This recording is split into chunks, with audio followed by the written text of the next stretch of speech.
마음쉼표 이야기관에 오신 구독자 여러분 환영합니다.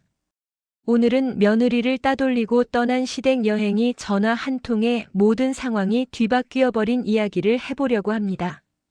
제가 이 이야기를 처음 들었을 때 너무나 일상적이면서도 묘하게 가슴이 답답해지는 기분이 들었습니다. 아무리 시대가 변했다 해도 사람 사이의 서운함과 무시라는 건 여전히 이렇게 깊고 은근하게 남아있구나 싶었습니다. 선이라는 여자는 올해로 50을 넘겼습니다. 결혼 생활은 20년이 넘었고 그 사이 집안의 굵직한 일들은 거의 모두 그녀 손으로 정리해왔습니다. 남편 정우는 그저 묻어나고 시어머니와 시누이는 선이를 말없이 일 잘하는 며느리 정도로만 여겼답니다. 겉으로는 그럴싸했지만 사실상 선이는 늘 모든 일의 뒤편에서 조용히 처리하는 사람이었습니다. 그런 선이가 어느 날 아침 출근 준비를 하면서 휴대폰을 열어봤답니다. 그리고 그 순간 눈에 띈 한 장의 사진이 그녀의 가슴을 철렁하게 만들었습니다. 시댁 단체방에 올라온 사진. 바로 시어머니, 시누이 부부, 남편 정우, 조카들까지 단체로 공항 출국 게이트 앞에서 찍은 환한 사진이었죠. 가족여행, 드디어 출발. 그 문구가 붙어 있었습니다. 선이만 빼고 말입니다. 선이는 처음엔 눈을 의심했답니다. 알림이 잘못 온 줄 알았고 남편이 장난을 친 건가 생각도 했답니다. 하지만 사진 속 모두가 챙겨 입은 여행복과 커다란 캐리어, 그리고 아무렇지도 않게 웃는 표정은 현실을 명확히 보여주고 있었습니다. 정말 나만 빼고 간 거야? 선이는 몇 번이고 사진을 확대해보며 마음을 다잡아 보았습니다.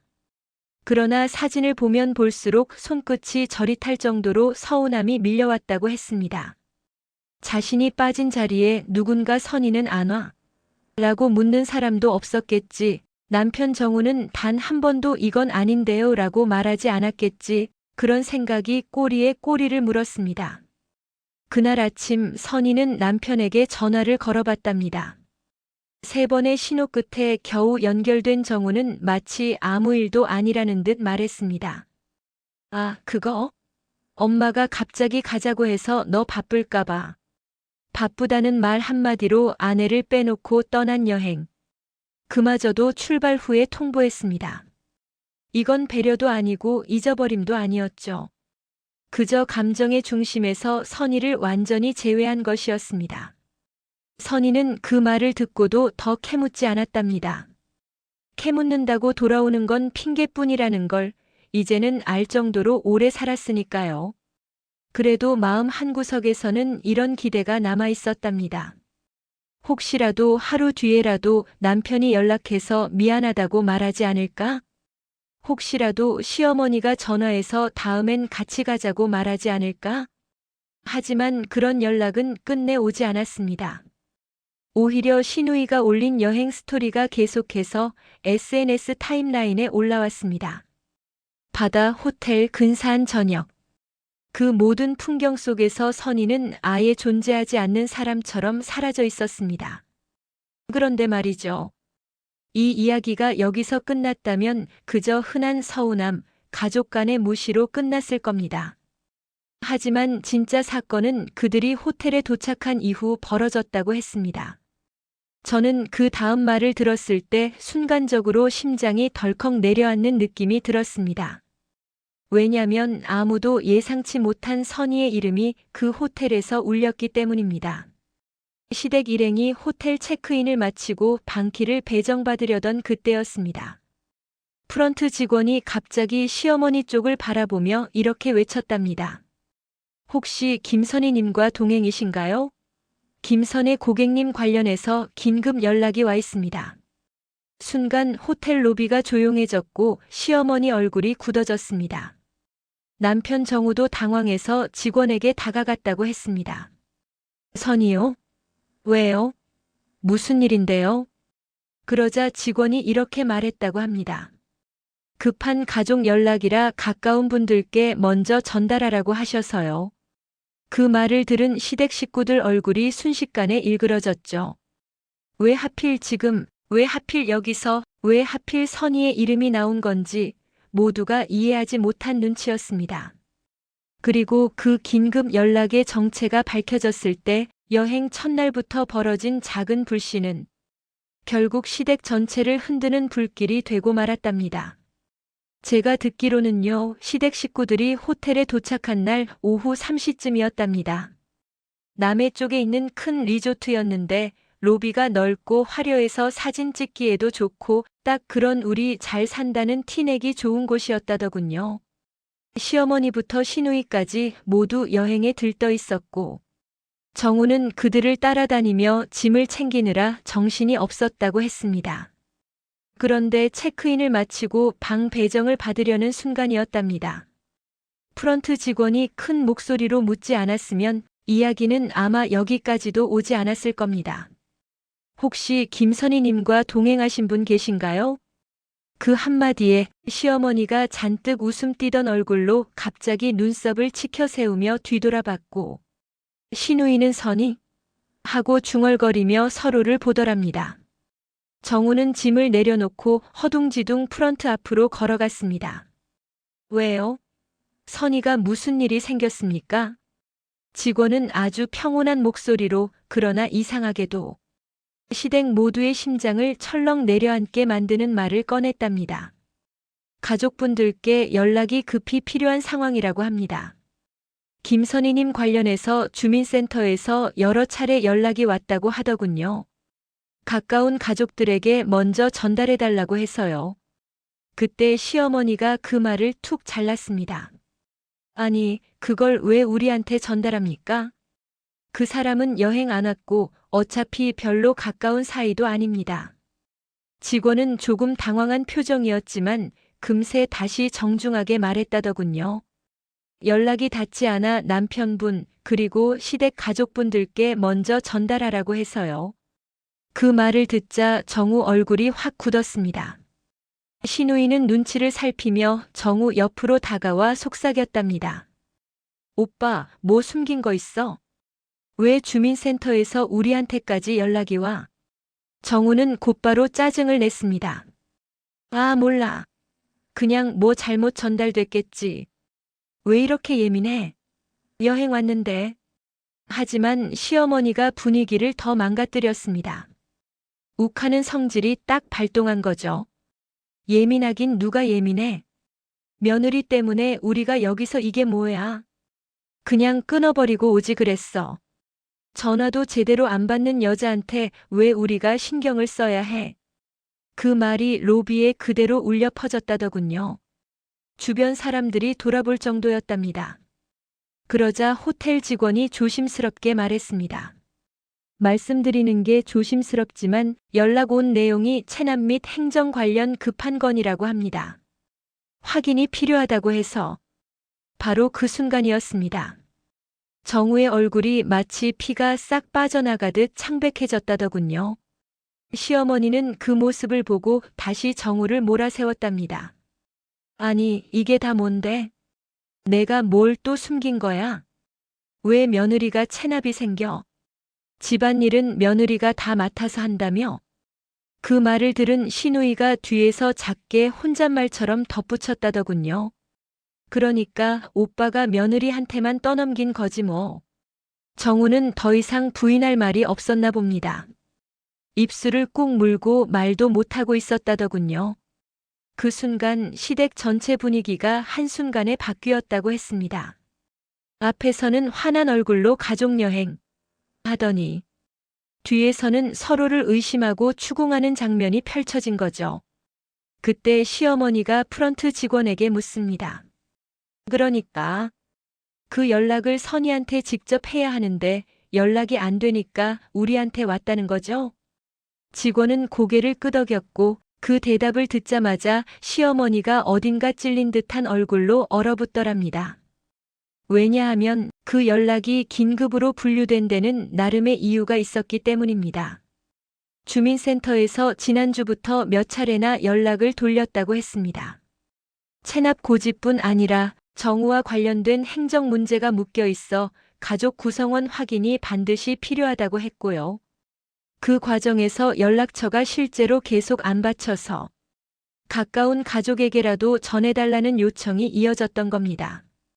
근데요, 정말 묘한 건 그 순간이었다고 합니다. 시어머니든 정우든 그 자리에서 누구 하나 선이가 괜찮은지 확인해보자 라는 말을 하지 않았답니다. 대신 그들이 한 말은 딱 두 가지였습니다. 아휴, 왜 하필 여행 첫날 이래? 이건 며느리가 잘못 관리해서 생긴 일이다. 그런데 말이죠. 제가 듣기엔 정우 얼굴에서 딱 한 가지 감정이 보였다고 했습니다. 들킬까봐 불안해하는 얼굴. 그걸 본 시누이가 귀에 들릴 듯 말 듯 중얼거렸답니다. 오빠가 저지른 일이잖아. 그래서 연락이 며느리한테 갔던 거네. 그 말은 곧 더 큰 파문을 부를 시작점이 되었습니다. 정우가 그동안 숨겨온 돈 문제, 선희에게 떠넘겨왔던 각종 서류들, 시어머니에게조차 말 못했던 작은 빚들. 이 모든 것의 실마리가 호텔에서 울린 한 통의 긴급 전화로 시작된 거죠. 그날 밤 시댁 가족은 여행 첫날부터 책임 공방과 따지기로 거의 난리가 났답니다. 그리고 모두가 입 모아 이렇게 말했다더군요. 선희가 왜 우리한테 아무 말도 안 하고 있었던 거야? 대체 그 여자가 뭘 알고 있었던 거지? 하지만 그때는 아무도 몰랐습니다. 정작 선희는 이미 모든 연락을 알고 있었고 그날 밤 조용히 자기 방식대로 움직이고 있었다는 걸요. 그러니까요, 제가 이 이야기를 들었을 때 이게 단순히 며느리를 빼놓고 여행 간 이야기가 아니라는 걸 알게 되었습니다. 이건 오랫동안 묵혀온 집안 문제들이 터지는 시작점이었고 그 중심에는 늘 묵묵히 일만 하던 선희가 조용히 자리 잡고 있었죠. 그낮 12시 반쯤이었대요. 거실엔 전날 못 치운 빨래 냄새가 은근히 남아 있었고 TV에서는 홈쇼핑이 떠들썩하게 흘러나오고 있었죠. 선희 씨는 멍하니 커피 한 모금을 마시고 있었대요. 그렇게 홀로 있는 시간이 익숙하면서도 어딘가 모르게 허전했던 차였죠. 그때 집 전화가 울렸대요. 요즘 누가 집 전화를 쓰나 싶어 선희 씨는 조금 놀랐다고 해요. 그런데 화면에는 낯선 국제 전화번호가 떠 있었죠. 스팸인가 싶어 10초쯤 고민했는데 뭔가 불길한 예감이 번져서 결국 전화를 받았대요. 혹시 정우 씨 배우자분 되시나요? 여기는 리조트 프런트입니다. 첫 문장부터 이상했어요. 보통 아내분 맞으시죠? 라고 하는데 배우자라고, 그것도 호텔 프런트에서. 목소리도 너무 다급했고요. 예, 맞는데요. 남편이 무슨 일이 있나요? 그 뒤로 23초 정도 조용했대요. 그 짧은 침묵이 오히려 더 긴장됐다고 하더군요. 남편분께서 체크인 과정에서 문제가 발생해 고객님 연락처를 긴급 연락처로 남기셨습니다. 그래서 확인차 연락드렸습니다. 선희 씨는 그 말을 듣고도 한참 이해가 안 갔대요. 정우는 늘 시댁과 움직일 때 절대 선희 씨 번호를 남기는 사람이 아니었거든요.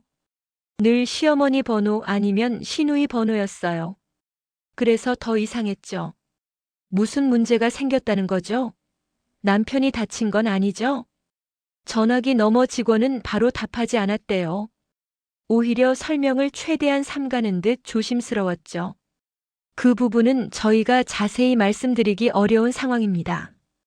다만 보호자분의 확인이 반드시 필요합니다. 지금 혹시 이메일이나 카카오톡으로 전송드려도 될까요?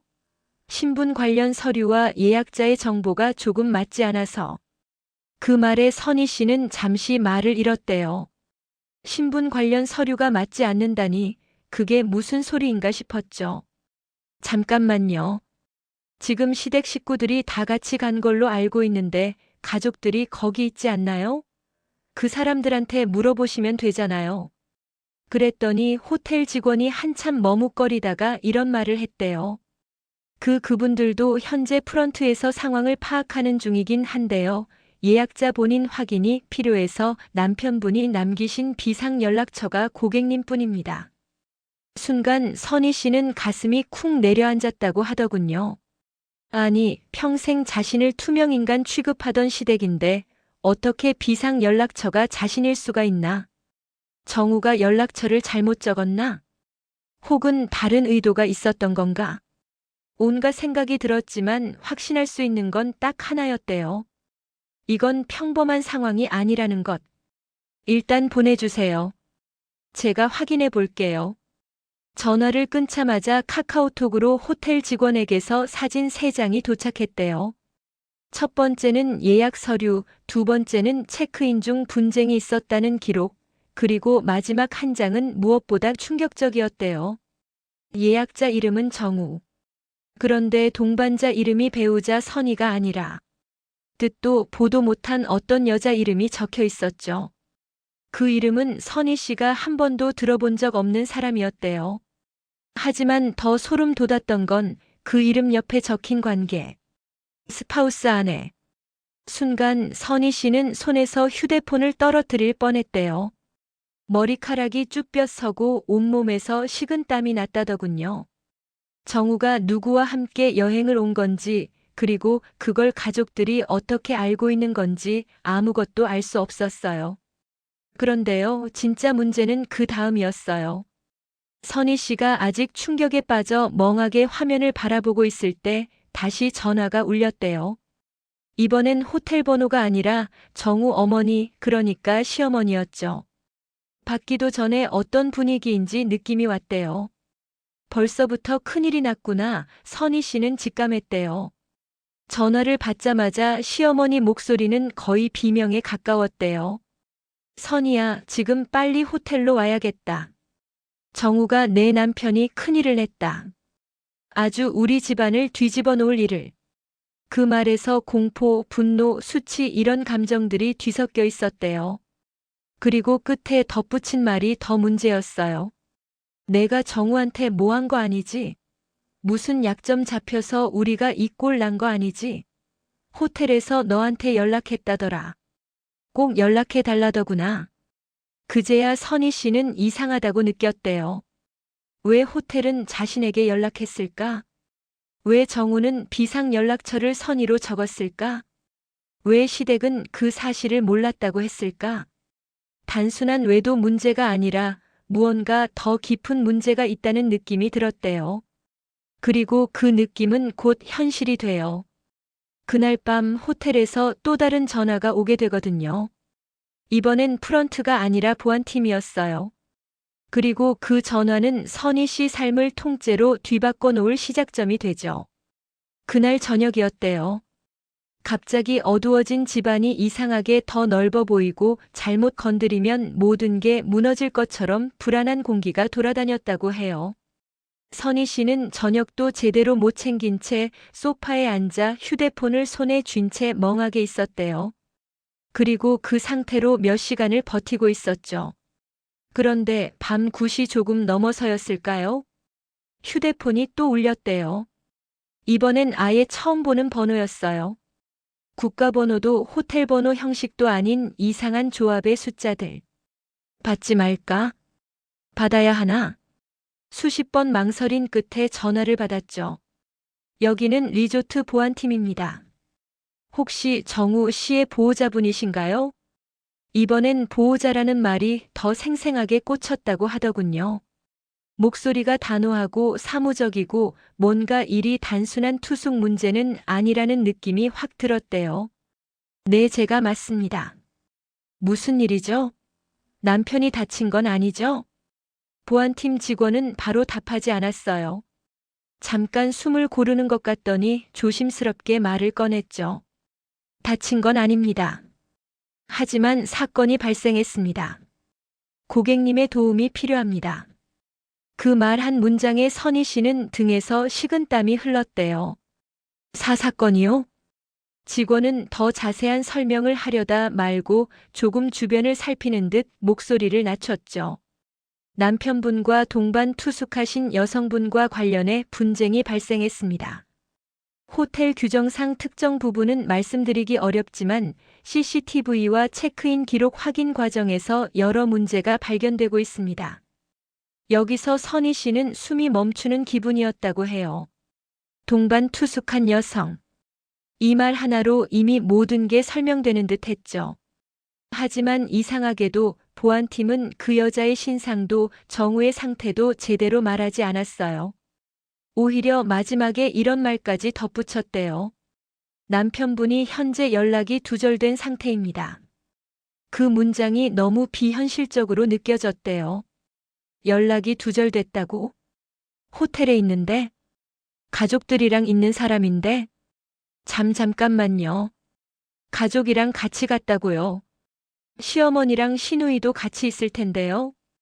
그런데 그 질문에 더 충격적인 답이 돌아오더래요. 그분들도 사라졌습니다. 순간 선희 씨는 귀를 의심했대요. 예? 가족들도요? 예. 체크인 도중 문제가 생긴 직후 호텔을 급하게 빠져나간 걸로 CCTV상 확인됩니다. 다만 어느 방으로 들어갔는지 호텔을 완전히 벗어났는지는 확인되지 않습니다.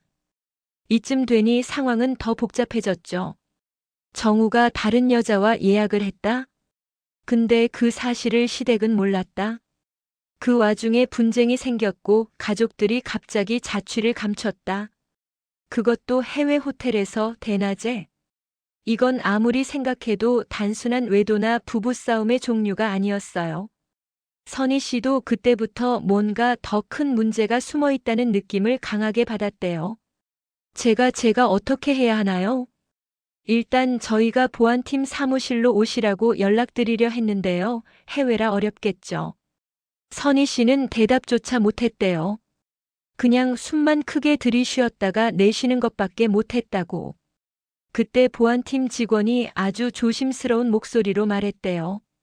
정확한 내용은 말씀드리기 어렵지만 이게 단순한 부부 문제는 아닙니다. 혹시라도 남편분 관련해서 최근 이상했던 점이 있으시면 알려주시면 좋겠습니다. 그 말이 이상하게 마음을 흔들었다고 해요. 그동안 선희 씨가 느꼈던 모든 불안과 이상함이 떠오르면서요. 남편의 갑작스러운 지출 증가, 이유 없는 야근, 누구에게인지 모르게 보내던 긴 메시지들, 갑자기 이상하게 친해진 시누이. 그리고 여행을 가면서 유난히 짐을 많이 챙겼던 모습. 선희 씨는 그 모든 장면이 하나로 이어지는 것 같은 느낌을 받았대요. 그저 막연히 남편이 바람을 피우나? 그 정도로만 생각했는데 호텔 직원의 말은 그게 아니라고 말하고 있었죠.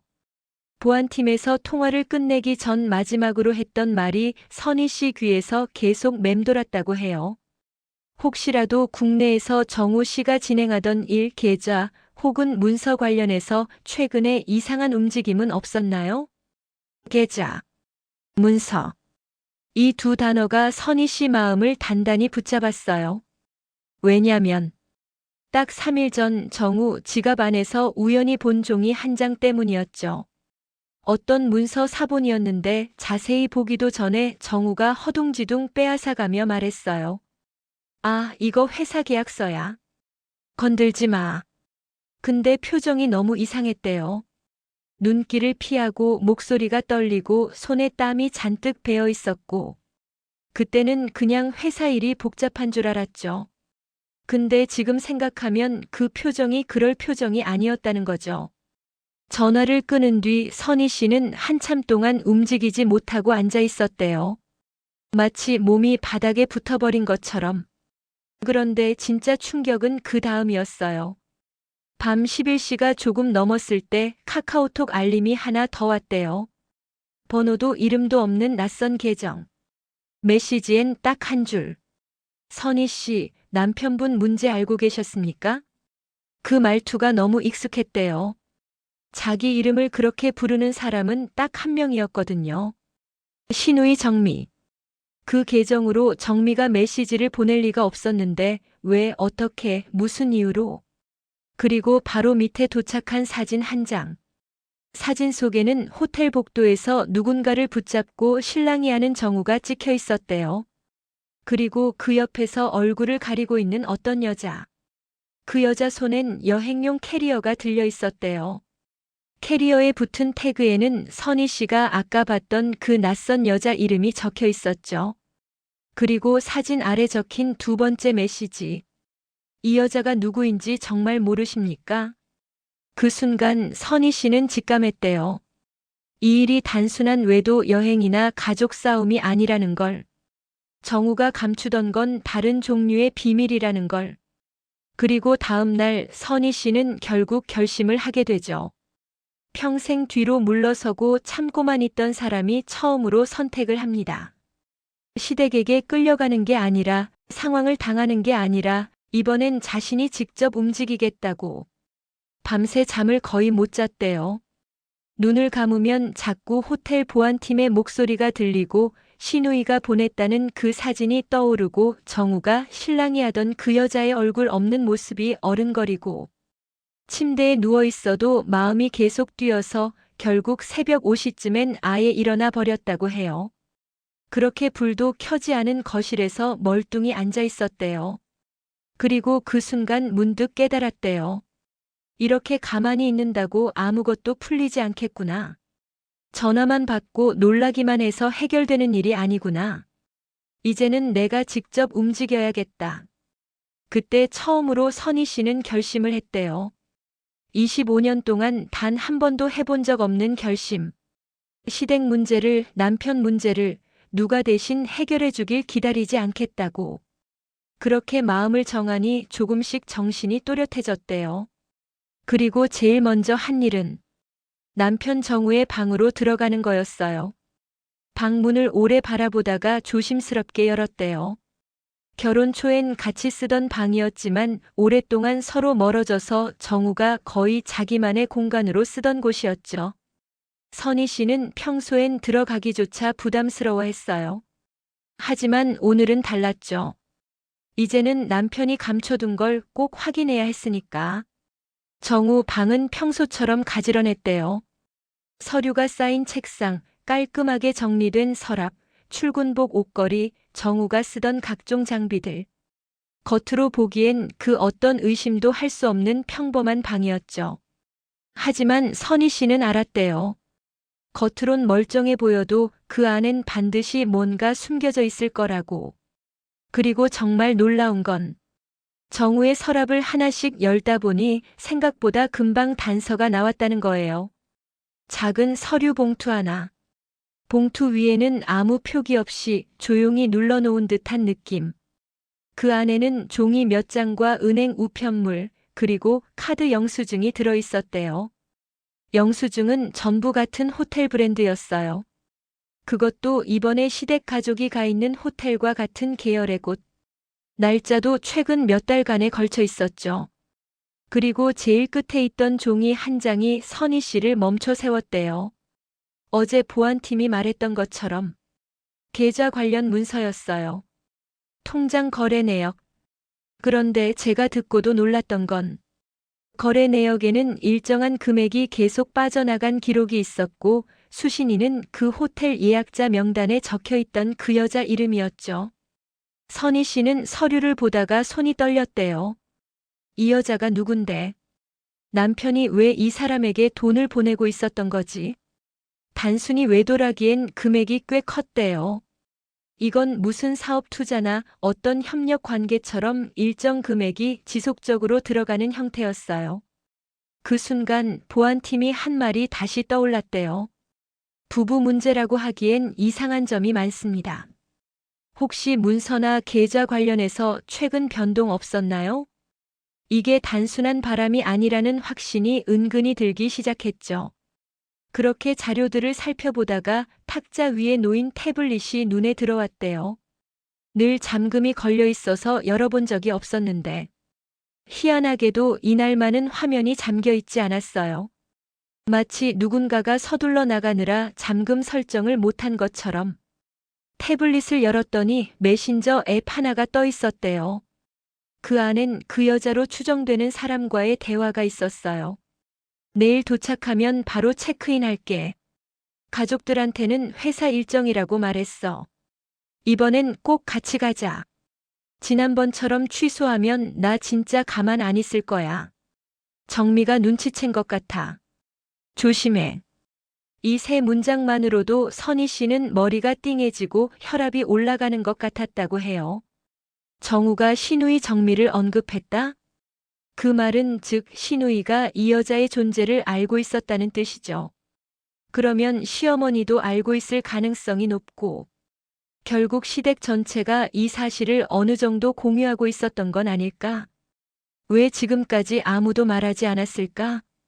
왜 선희 씨 혼자만 모른 척 당한 걸까? 선희 씨는 그제야 깨달았대요. 이 여행 자체가 애초부터 이상했던 걸.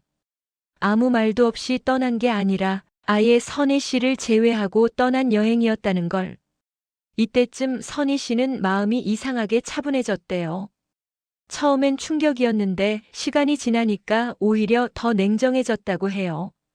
그래, 이럴 거면 나도 이대로 당하지는 않겠다.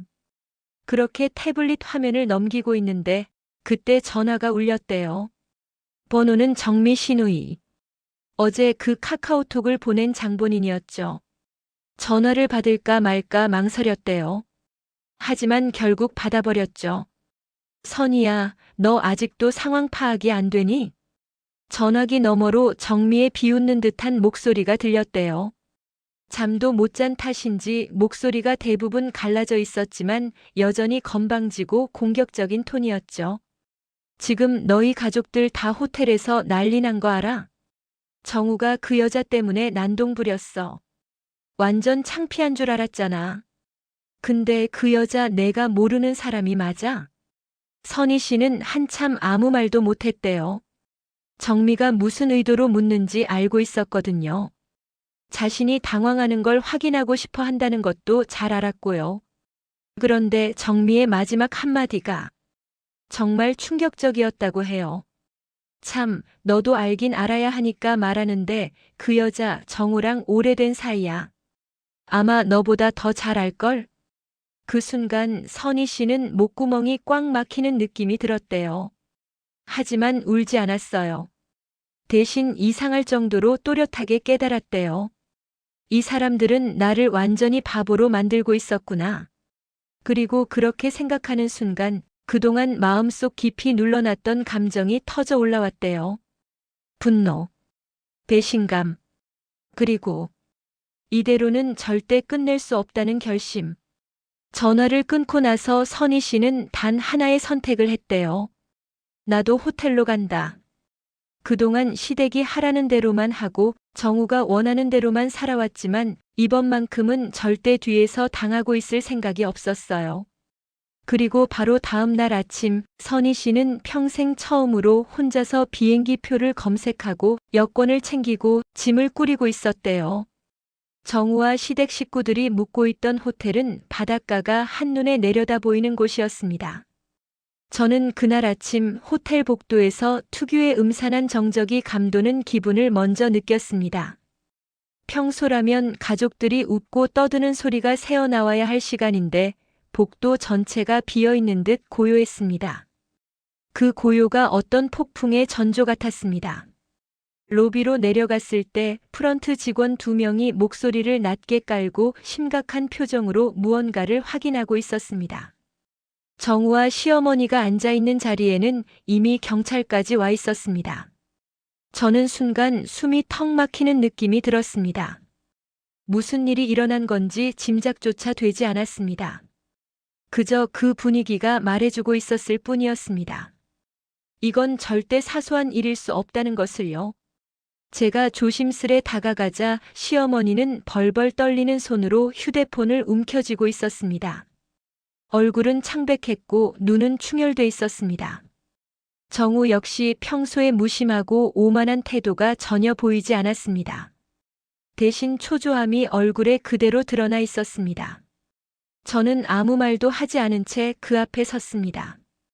그들은 저를 본 순간 놀라기도 하고 경계하기도 한 복잡한 표정을 지었습니다. 마치 제가 이 자리에 있을 자격이 없다는 듯한 눈빛과 동시에 저에게 무언가 들킬까 두려워하는 눈빛이 겹쳐져 있었습니다. 그때 경찰이 말했습니다. 정우 씨 가족분 맞으시죠? 신고 내용 다시 한번 확인하겠습니다. 신고? 저는 그 말에 가슴이 벌렁거렸습니다. 누가 무엇을 신고했다는 건지 그리고 왜 이 자리에서 모두 모여 있는 건지 상상조차 되지 않았습니다. 경찰은 프런트에 접수된 신고 전화를 설명했습니다. 호텔 투숙객의 금품이 사라졌다는 신고가 접수됐습니다. 객실 번호는 정우 씨 가족이 머문 층입니다. 순간 시어머니의 눈동자가 크게 흔들렸습니다. 정우 역시 얼굴이 굳어졌습니다. 그 반응만으로도 저는 경고등이 켜지는 느낌이 들었습니다. 시댁 식구들 중 누군가가 무언가 숨기고 있는 게 분명했습니다. 하지만 경찰은 말을 이어갔습니다. 문제는 분실물이 아니라 CCTV입니다. 신고자의 물건이 사라진 시간대에 해당 층 복도에서 수상한 움직임이 포착됐습니다.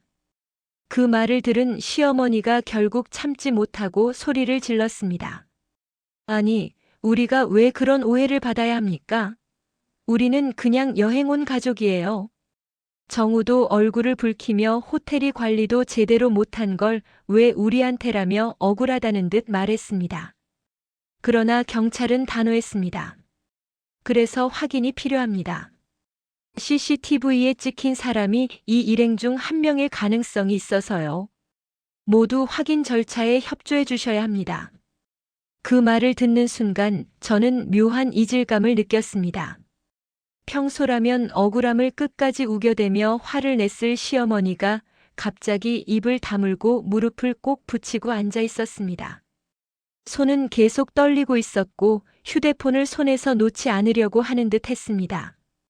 정우 역시 대꾸하는 말투가 자꾸 흐트러지고 있었습니다.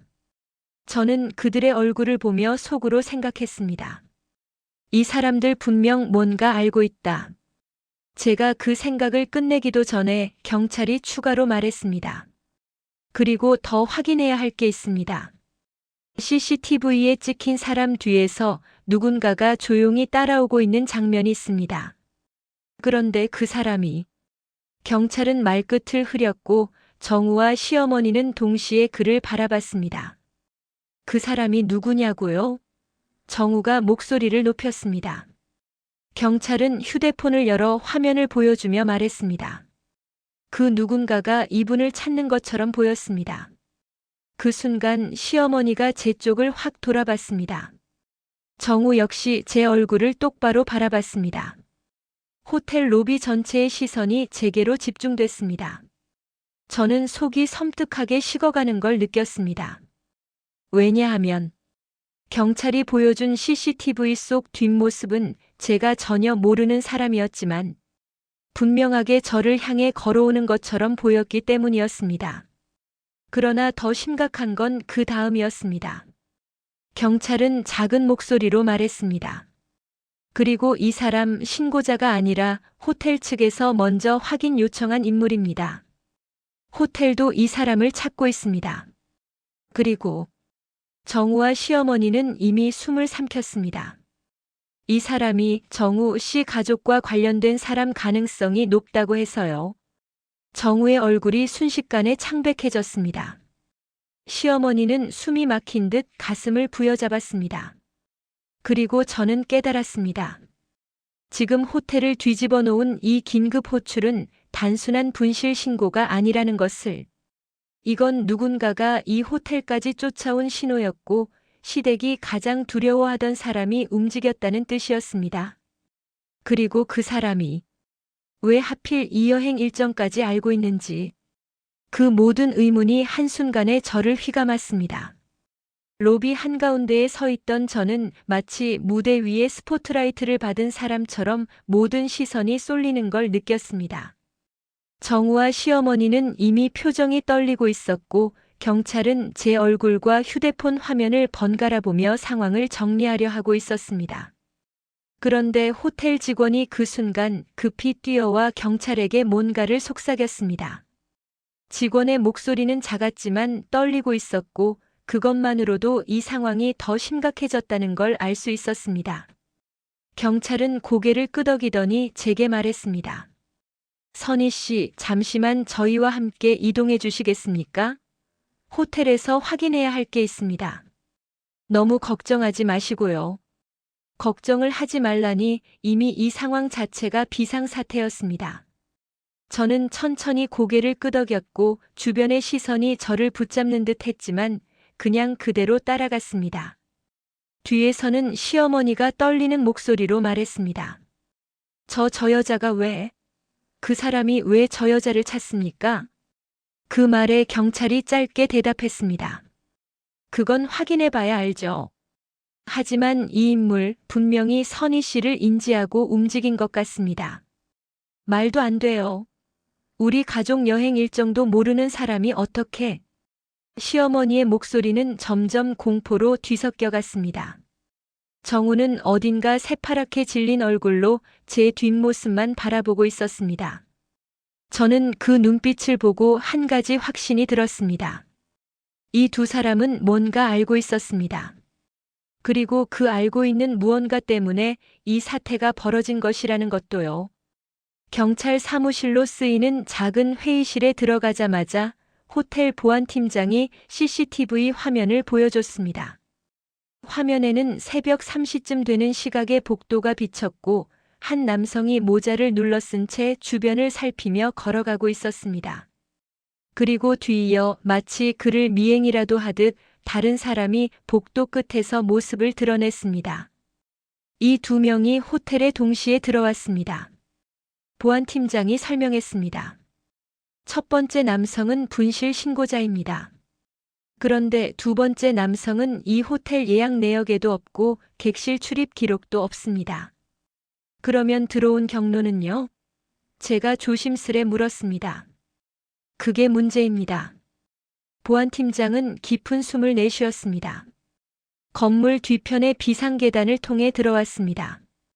외부인이 마음대로 드나들 수 없는 곳인데 이 남성은 정확히 구조를 알고 있었습니다. 경찰이 말을 이었습니다.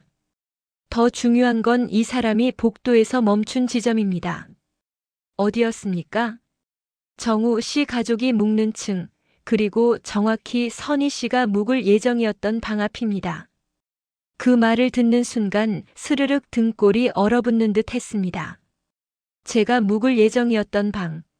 시댁이 저를 따돌리고 혼자 두고 간 그날 새벽, 누군가는 제가 있을 거라 생각하고 그 방까지 찾아왔던 겁니다. 그 자리에 있던 사람들의 시선이 동시에 제게로 향했습니다. 선희 씨, 혹시 이 사람을 아십니까? 경찰이 조심스레 물었습니다. 저는 화면을 아무리 뚫어져라 봐도 모자는 깊게 눌러써서 얼굴은 보이지 않았습니다. 겉모습만으로는 전혀 알 수 없었습니다. 아니요, 전혀 모릅니다. 경찰은 고개를 끄덕였지만 그 표정은 쉽게 의심을 거두지 못하는 듯 보였습니다. 그때 회의실 문이 벌컥 열리며 정우가 들어왔습니다. 선희 데리고 가면 안 됩니다. 제 아내예요. 그리고 이 사태랑 상관도 없어요. 경찰은 차갑게 대답했습니다. 정우 씨 협조 요청입니다. 잠깐 조사가 필요할 뿐입니다. 정우는 제 눈을 피한 채 경찰에게 억지로 반발했습니다. 아니, 왜 며느리가 관련됐다고 생각하는 거예요? 우리 가족이 무슨... 그 말을 끄는 건 시어머니였습니다. 숨을 헐떡이며 들어오더니 입술을 떨며 말했습니다. 정우야 됐다.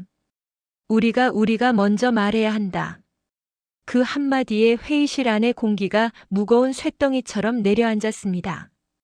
저뿐만 아니라 경찰, 보안팀 직원 모두가 시어머니를 바라봤습니다. 정우는 화들짝 놀라며 낮은 목소리로 말했습니다. 엄마 지금 무슨 말 하려는 거야? 더 숨기면 더 큰일 난다. 이미 누가 여기까지 찾아왔는데 그 사람 우리를 알고 왔다는 거잖아. 그 말은 너무나 명확했습니다. 시댁이 이 상황이 어떤 사람과 관련됐다는 걸 이미 알고 있었던 겁니다. 경찰이 물었습니다. 시어머니, 무슨 말씀이십니까?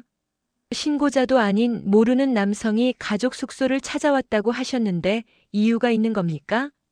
시어머니는 결국 고개를 떨군 채 떨리는 입술을 억지로 움직였습니다. 그 사람이 우리 집에 돈을 요구하던 사람입니다. 순간 정우가 엄마 하고 소리를 질렀습니다. 하지만 이미 늦었습니다. 시어머니는 말을 이어갔습니다. 그 사람 빚을 알고 찾아온 사람입니다. 저는 그 말을 듣고도 순식간에 이해가 되지 않았습니다. 빚이요? 제가 조심스레 묻자 시어머니는 제 눈을 피했습니다. 정우는 손으로 머리를 쥐어뜯으며 중얼거렸습니다. 아, 젠장, 이제 진짜 끝났다. 경찰이 차분히 말했습니다. 그 남성을 아신다는 말씀이십니까? 시어머니는 끝내 고개를 끄덕였습니다. 예, 알고 있습니다. 우리 가족이 그에게 3년 동안 시달려왔습니다. 그런데 우리가 여행 온 걸 그 사람이 어떻게 알았는지 그건. 그러다 그녀는 제 얼굴을 불안하게 바라봤습니다. 그 사람이 왜 며느리 방을 찾아갔지? 그리고 정우도 마찬가지로 저를 바라봤습니다. 경악한 얼굴로 믿기 힘들다는 표정으로. 그때 저는 알 수 없는 소름이 서늘하게 목덜미를 타고 내려가는 걸 느꼈습니다. 왜 그 남자가 나를 찾아왔을까? 왜 하필 내가 묵을 방 앞이었을까? 그 물음이 제 머리를 파고드는 순간 경찰의 무전이 울렸습니다. 701호 앞에서 이상한 물건 발견. 바로 확인 바랍니다. 701호. 그건 제가 예약했던 방의 번호였습니다. 그리고 저는 그 순간 깨달았습니다. 이번 여행에서 따돌림을 당한 사람이 나였지만 누군가는 오히려 나를 찾고 있었습니다. 그리고 그 목적이 절대 가벼운 게 아니라는 것도요. 701호 앞에서 물건이 발견되었다는 경찰 무전이 들리자마자 회의실 공기는 완전히 뒤바뀌었습니다. 그 순간 모두의 시선이 일제히 제게 향했습니다. 정우의 얼굴은 이미 굳어 있었고 시어머니는 입술을 꼭 깨물며 눈을 크게 뜬 채 숨소리조차 죽이고 있었습니다. 저는 무전 속 숫자 하나하나가 제 머릿속을 때리는 듯 했습니다. 701호. 제가 원래 묵을 공간. 하지만 시댁이 일부러 저만 배제하고 예약을 바꾼 그 방. 혹시 정말 누군가가 저를 찾아왔다는 말인가? 왜? 무슨 이유로? 이 모든 의문이 한꺼번에 밀려들며 머리가 울렸습니다. 경찰은 신속하게 자리에서 일어났고 보안팀도 함께 움직였습니다. 저는 그들을 자연스럽게 따라 나섰습니다. 정우가 뒤에서 급히 제 손목을 잡았습니다. 선이야, 너 그냥 여기 있어. 괜히 오해받는다. 그 말투엔 걱정보다는 초조함과 두려움이 더 크게 묻혀 있었습니다. 저는 정우의 손을 천천히 뿌리치고 말했습니다. 내 방 앞에서 뭔가 나왔다는데 제가 왜 여기 있어요? 저도 확인해야죠. 정우는 순간 말이 막힌 듯 입술만 달싹거렸습니다. 저는 그를 뒤로 두고 그대로 가버렸습니다. 뒤에서 시어머니가 중얼거리는 소리가 아주 작게 들렸습니다. 저 여자가 왜? 그 속에 담긴 감정은 분명했습니다. 불안, 그리고 두려움. 복도를 따라 7층으로 올라가는 동안 호텔 전체의 분위기는 이미 긴장으로 굳어 있었습니다. 701호 앞에는 노란색 테이프가 둘러져 있었고 경찰 2명이 출입을 통제하고 있었습니다.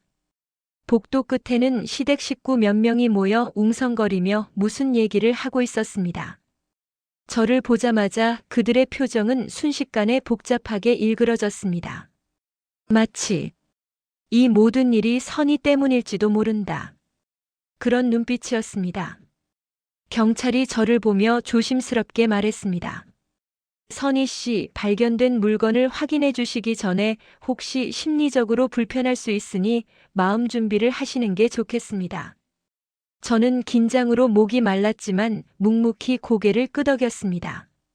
경찰은 비닐 장갑을 낀 손으로 조심스레 비닐팩 하나를 제 앞에 내밀었습니다. 그리고 그 안에는 아주 낯익은 것이 들어 있었습니다. 한 장의 사진, 그리고 접힌 종이 한 장. 사진은 제 턱선과 뒷모습이 희미하게 찍힌 장면이었습니다. 거리에서, 지하철역에서, 그리고 집 앞에서 누군가 오래전부터 저를 지켜보고 있었다는 증거였습니다. 숨이 턱 막혀 목구멍에서 걸렸고 저는 본능적으로 한 발 물러났습니다. 이게 뭐예요? 경찰은 심각한 표정으로 답했습니다. 이 종이는 방 앞에서 발견되었습니다. 그리고 안에 적힌 문구가 문제입니다. 경찰이 종이를 펼쳐 보였을 때 저는 소름이 등골을 타고 곧장 손끝까지 번져가는 걸 느꼈습니다. 그 종이에는 삐뚤삐뚤한 글씨로 이렇게 적혀 있었습니다. 돌려받으러 왔다. 이번엔 반드시 돌려받는다. 뭘? 그리고 왜 하필 나를? 경찰은 제 표정을 관찰하며 조심스럽게 말했습니다. 선희 씨, 혹시 최근에 누군가에게 협박을 받은 적이 있으십니까? 또는 알고 계신 지인 중 누군가에게 비슷한 표현을 들은 적은요? 저는 머릿속을 여러 번 뒤졌지만 그런 기억은 단 하나도 없었습니다. 제 목소리는 떨렸습니다. 없어요. 정말 없습니다. 저한테 이럴 사람이 없어요. 그러자 경찰은 종이를 다시 접으며 말했습니다. 문제는 시댁분들이 먼저 이 사람을 알고 있었다는 겁니다. 그 말이 떨어지자 복도 끝에서 시어머니가 갑자기 제 쪽으로 소리쳤습니다. 우리가 알고 있는 사람은 우리랑 문제 있는 사람이야. 왜 며느리를 찾아왔냐고요? 왜? 그 목소리는 공포와 분노가 뒤섞여 있었고 마치 제가 잘못한 사람인 것처럼 몰아붙이고 있었습니다. 주변 사람들은 술렁거렸습니다. 경찰이 그녀를 진정시키려 했지만 시어머니는 계속해서 말을 이어갔습니다. 우리 가족이 무슨 잘못이 있다고? 왜 하필 선이야? 그때 저는 그녀의 말의 진짜 의미를 직감했습니다. 시댁은 이미 알고 있었습니다.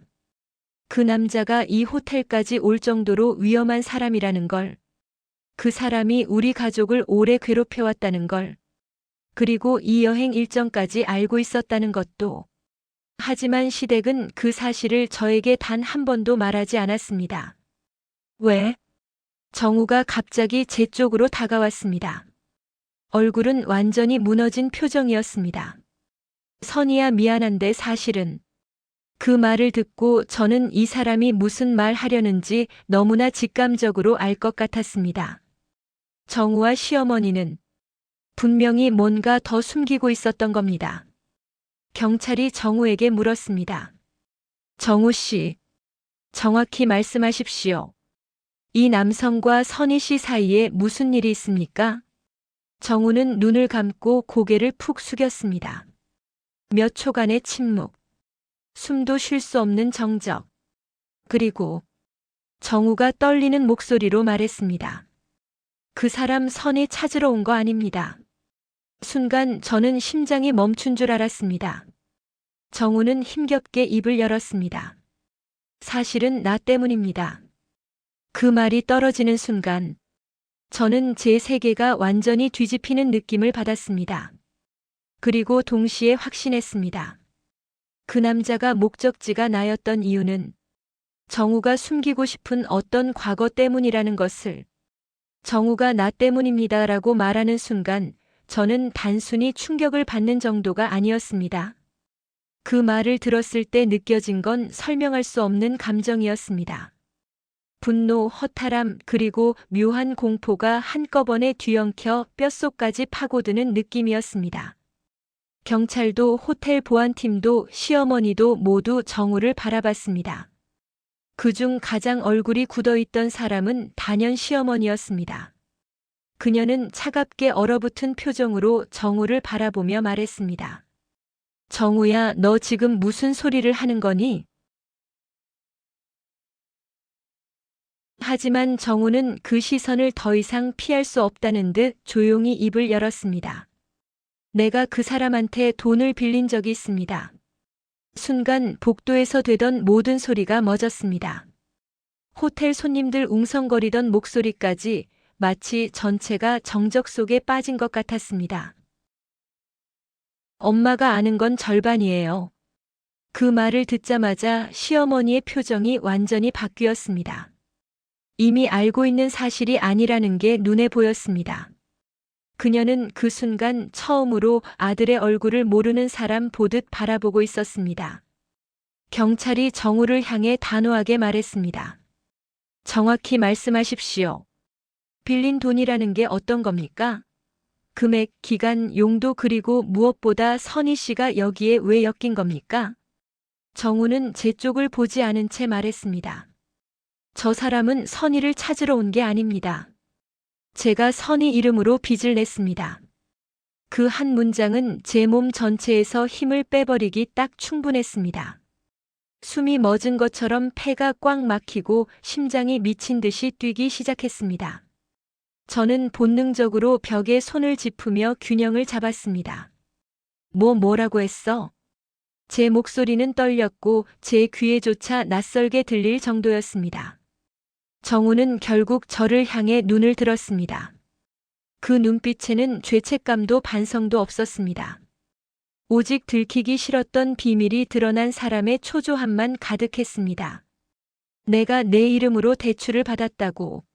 내 인감증명서도 도장도 내가 썼어. 시어머니는 절규하듯 소리쳤습니다. 정우야, 어떻게 그런 짓을. 하지만 저는 이미 그 소리조차 희미하게 들리고 있었습니다. 경찰이 제 쪽으로 다가오며 조심스럽게 물었습니다. 선희 씨, 이 사실 알고 계셨습니까? 저는 천천히 고개를 저었습니다. 그 어떤 것도 알지 못했습니다. 저는 다만 가족에게 따돌림을 당하고 혼자 여행에서 배제당한 며느리였을 뿐이었습니다. 그런데 뒤에서는 제 이름을 도용해 대출을 받고 연체된 채 사채업자에게 쫓기는 인물이 된 겁니다. 정우는 계속 말했습니다. 그 사람이 처음엔 그냥 이자만 받겠다고 했는데 어느 순간부터 가족한테까지 전화를 하기 시작해서 내가 여행 온다는 것도 알게 됐고 그때 시어머니가 비명을 질렀습니다. 그래서 우리 가족한테만 연락 온다고 했던 거야? 며느리 이름으로 받은 빚을 우리한테 숨기고 있었던 거야? 정우는 아무 말도 하지 않았습니다. 그 침묵이 오히려 모든 걸 인정하는 것보다 더 끔찍했습니다. 저는 그 자리에 서 있는 게 힘들 정도였습니다. 몇 년 동안의 결혼 생활이 머릿속에서 순식간에 재생되었습니다. 정우가 늘 제게만 짜증냈던 이유, 어떤 서류든 제 도장을 요구하던 순간들, 특정 날짜마다 신경이 곤두서 있던 모습들 전부 단 하나로 이어졌습니다. 아, 내 이름으로. 이 사람이. 그때 경찰이 말했습니다. 정우 씨, 그러니까 지금 말하는 핵심은 그 남성은 선희 씨와 무관하고 실제로는 당신의 빚 문제로 이곳에 온 것이다. 하지만 선희 씨의 이름으로 빚을 냈기 때문에 공식적으로는 피해자가 선희 씨다. 맞습니까? 정우는 작게 고개를 끄덕였습니다. 경찰은 긴 숨을 내쉬며 상황을 정리했습니다. 그렇다면 이건 단순한 가족 문제를 넘어서 사문서 위조와 명예 도용건으로 바로 수사에 들어가야 합니다. 그 말이 떨어지자 시어머니는 바닥에 주저앉아 버렸습니다. 이게 무슨 일이냐고. 정우야, 넌 며느리를 팔아넘긴 거야. 다른 시댁 식구들은 모두 정우를 노려봤습니다. 그 표정들은 공포와 배신감으로 뒤섞여 있었습니다. 그 순간만큼은 그들이 더 이상 정우를 감싸고 싶은 마음이 없어 보일 정도였습니다. 저는 천천히 정우에게 다가갔습니다. 그리고 아주 낮은 목소리로 물었습니다. 왜 하필 내 이름을 썼어? 정우는 입술을 달싹이다가 결국 말했습니다. 너는 가족이니까. 그리고 내 이름은 믿으니까. 은행이 잘 해줘서. 그 순간 저는 깨달았습니다. 이 사람은 단 한 번도 저를 가족으로 대했던 적이 없었습니다. 그저 이용 가치가 있는 존재로만 생각해온 겁니다. 바로 그때 경찰 무전이 다시 울렸습니다. 701호 창가 쪽에 있던 남성 바깥에서 누군가 목격했습니다. 아직 호텔 건물 안에 있을 가능성이 큽니다. 모두 대기하십시오. 경찰들의 표정이 한순간에 싸늘해졌습니다. 보안팀도 일제히 흩어졌습니다. 그리고 그 순간 제 등에 소름이 확 돋았습니다. 그 남성, 정우의 빚 때문에 찾아온 그 위험한 사람, 그가 아직 이 호텔에 있다는 말이었습니다. 그리고 경찰이 제게 소리쳤습니다. 선희 씨, 뒤로 물러나세요. 그 사람 당신이 피해자라고 생각하고 움직였을 가능성 큽니다. 저는 온몸이 굳어버렸습니다. 그리고 깨달았습니다. 지금 이 호텔이 뒤집힌 이유도, 701호 앞에 물건이 놓인 이유도, 시댁이 패닉에 빠진 이유도 모두 정우가 만들어낸 과거 때문이었습니다. 하지만 그 남성이 나를 찾은 이유는 여전히 풀리지 않은 채 남아 있었습니다. 그리고 그 답은 곧 드러날 것 같았습니다. 701호 복도 끝에서 무전기 소리가 급하게 튀어나오자 경찰과 호텔 보안팀이 일제히 긴장했다. 나는 여전히 얼어붙은 채 몸을 제대로 움직이지 못했다. 정우의 빚을 받으러 왔다는 그 남자, 그가 아직 호텔 안 어딘가에 숨어 있다는 사실이 듣는 순간부터 숨조차 삼키기 어려울 정도로 공포를 만들어냈다. 경찰이 내 앞을 막아서며 말했다. 선희 씨, 절대 앞으로 나가지 마세요. 이 남성은 당신을 빚의 책임자라고 오해했을 가능성이 큽니다. 오해. 아니, 정우가 그 오해가 사실이 되도록 만들어버린 거다. 나는 입술을 깨물며 뒤로 물러났다. 어깨 너머로 보인 정우의 얼굴은 완전히 창백했다. 그는 두 눈을 굴리며 주변을 살폈지만 도망칠 곳을 찾는 사람의 눈빛이었다. 경찰 2명이 701호 안쪽과 비상계단 방향으로 뛰어가고 보안팀은 CCTV실과 연결된 무전기를 붙잡고 상황을 재확인했다. 그때였다. 복도 끝 비상구에서 금속 손잡이가 끼익 소리를 내며 천천히 열렸다. 순식간에 경찰들이 총을 꺼내 들었다. 멈춰. 경찰입니다. 거기서 움직이지 마. 긴장으로 복도가 숨을 죽였다. 문틈에서 얼굴을 내민 남자. 어젯밤 CCTV에 찍혔다던 바로 그 인물이었다. 하지만 그는 예상과 다르게 폭력적인 행동을 보이지 않았다. 오히려 양손을 들어 올린 채 숨을 몰아쉬며 경계하듯 주변을 살폈다. 그가 가장 처음 시선을 고정한 곳은 나였다. 그리고 믿기지 않는 말이 터져나왔다. 난 그 여자를 해칠 생각 없었어. 선희 씨 때문이 아니라 정우 씨 때문이야. 그가 나한테 돈을 갚아야 해서. 경찰이 큰 소리로 외쳤다. 다시 말하지만 피해자는 선희 씨다. 그녀와 접촉하지 마. 남자는 피식 씁쓸하게 웃었다. 그러니까요. 피해자라서 말이죠. 나는 처음부터 여자를 찾은 게 아니에요. 오히려 당신을 보호하려고 온 거예요. 순간 경찰도 시댁 식구들도 모두 얼어붙었다. 심지어 정우조차 고개를 들었다. 남자의 다음 말은 그 자체로 결정적인 진실의 마지막 조각이었다. 정우 씨가 돈을 빌릴 때 그랬거든요. 만약 내가 못 갚으면 와이프가 대신 갚을 거다. 그 사람은 절대 나를 버리지 않는다. 우리 집안은 다 잘 나가서 며느리도 결국 돈으로 움직인다. 뭐 이런 식으로 자신 있게 말하더라고요. 나는 숨을 멈췄다. 정우는 얼굴이 하얗게 질린 채 중얼거렸다. 그건 그때는 상황이. 하지만 남자는 말을 끊었다. 그래서 난 며느리한테 피해갈까봐 오히려 호텔 로비에서 조용히 기다리고 있었던 거고. 근데 당신 내 시댁이 나를 먼저 알아보고 소리 지르길래 순간 상황이 이상하다 싶어 숨어 있었던 거죠. 그 말은 그동안 이 호텔을 뒤집어 놓은 혼란의 구조를 정확히 뒤집는 말이었다. 피해자와 가해자, 범죄자와 위협자, 경계했던 모든 관계가 한순간에 방향을 바꿨다. 경찰이 낮고 단단한 목소리로 말했다.